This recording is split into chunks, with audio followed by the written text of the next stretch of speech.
We're in the studio with George Alexander. George is going to show us around behind the scenes. Excellent. So welcome to my studio. It's located here on Donna Gaspar and San Francisco Street. It's called Ofuskie Studio. And this is where I primarily do my paintings, the prep work, basically everything that I do to develop a show. It always comes out of this little area. So right now, I'm sort of in between shows, and so there's not really a whole lot to show you. You'll have to go to El Zaguán to see what I've been working on. But to kind of give you an example of one of the paintings that you'd see at El Zaguán, here's a print of one of them. This is my out of orbit painting. We're doing an edition of 50 with these guys. There's 25 printed so far, and you'll be able to pick these up actually at El Zaguán after we get them prepped and ready to go. Do you make prints of just select images? Yeah. Not every painting goes to be a print. I have this huge 44-inch printer, so we print everything in-house. And so that's a pretty good size print too. Yeah, is that it's like 20, 24 by 24. Okay. Yeah. Very cool. And hot off the press. Hot off the press, yeah. Yes. Yeah. And so then over here, this big mess is usually where I mix all my paints, and I have this really bad habit of not capping my paint tubes. So don't do this. This is not feng shui. Like, this is terrible. But I get so caught up in the zone that like I just throw it and then mix the paint, and boom. This is a commission that I'm working on right now. I was fortunate enough to work with an artist by the name of Cara Romero, probably about in 2022, I believe. We collaborated on a photo of me as an astronaut, and the astronaut is an iconic figure within my work. And she had asked if she could borrow my helmet, and we developed a really cool composition. Primarily, she directed the whole thing. This was her baby. She had corn hanging from the painting, and then whenever it went, the photo, and then they did an installation in Dartmouth at the Hood Museum. And the gentleman who donated that corn, I met him at a party, and he had asked me to create my version of that of that photo.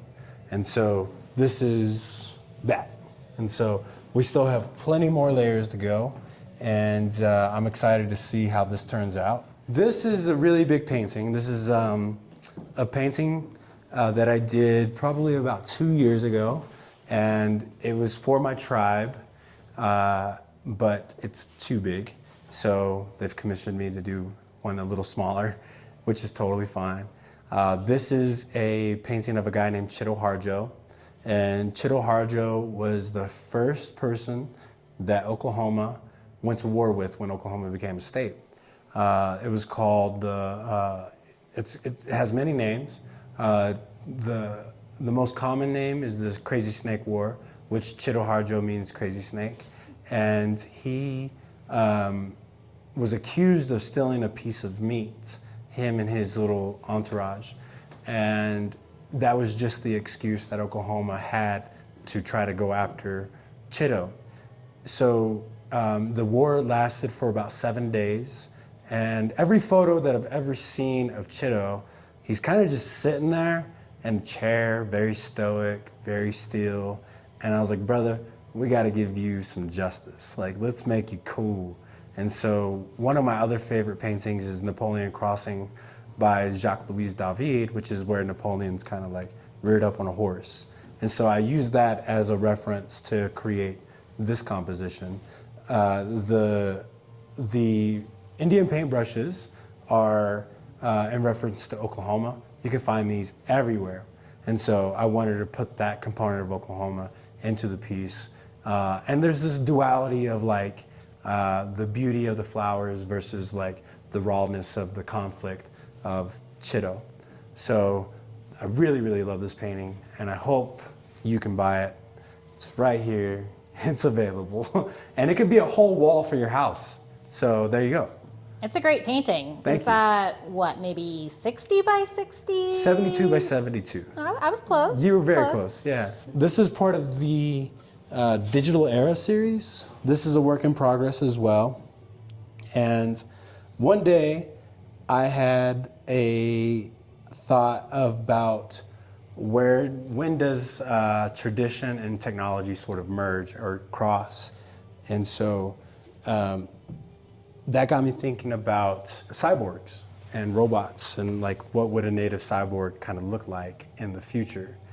And I've been playing a lot of cyberpunk, and so that was a main influence on how these paintings turned out. Right now there's 3 in the series, the one that I showed you. One's at El Zaguán, and the other one's at Hojo Gallery for like another month or so. Fire was once a brand new thing in our world. We learned how to harness it, we learned how to control it, and it was through ceremonies, traditions, and practices that we developed such a great relationship with fire. Without that relationship, then, you know, what we've seen in California, where it completely wiped out cities, you know, it was catastrophic. And the quicker that we develop a better relationship with these newer technologies, the less of a lesson we'll have to learn in the future. So these paintings are to create dialogue about how to harness this newer type of technology and betterment for humanity, and how to respect these newer technologies so that way we don't abuse them. Those are very important things. We're at Yeah. a real turning point right now, Yeah, yeah. and we don't know what's going to happen. Exactly. So Yeah. disruptive technology of the day, Yeah. from fire to Cameras, AI and to AI, and to everything. a bunch of other stuff. Yeah, yeah. It's almost every day there's like a brand new technology that emerges. We're in a renaissance, truly, but also a dark age at the same time. It's something that probably never happened in humanity before. Things are ramping up really, really fast, you know. Think about it. Between the chariot and the airplane, how many years did it take to finally get there, you know? But from the Industrial Revolution to the airplane, and then we went from the airplane to the moon. We've gone from the moon to our cell phones in our pocket that have more power than the actual space shuttle that went to the moon. So yeah, technology's ramping up really, really fast. And we have to figure out what that role is in our society before we completely lose control. So this is like one of my astronauts. This was inspired by another painting that I did. It's called The Guardian Angel. And I did this painting for a show in New York that had these egret wings in the back. And I wanted to recreate a very similar composition.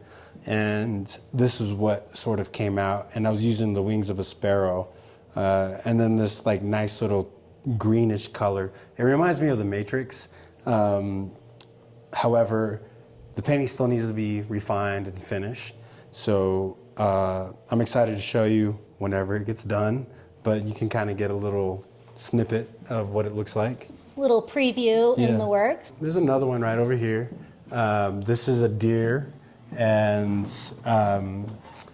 this is kind of inspired by the flat style blue deer that you kind of see like from the 50s all the way up until, well, actually probably since the 20s to till today. People still paint them.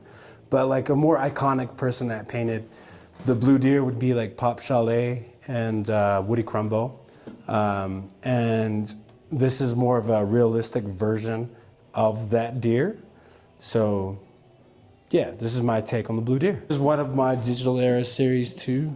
This is Astronaut, and I don't know quite what the title of this is yet. However, it looks kind of glitchy, and I like where it's going. I just definitely need to finish it.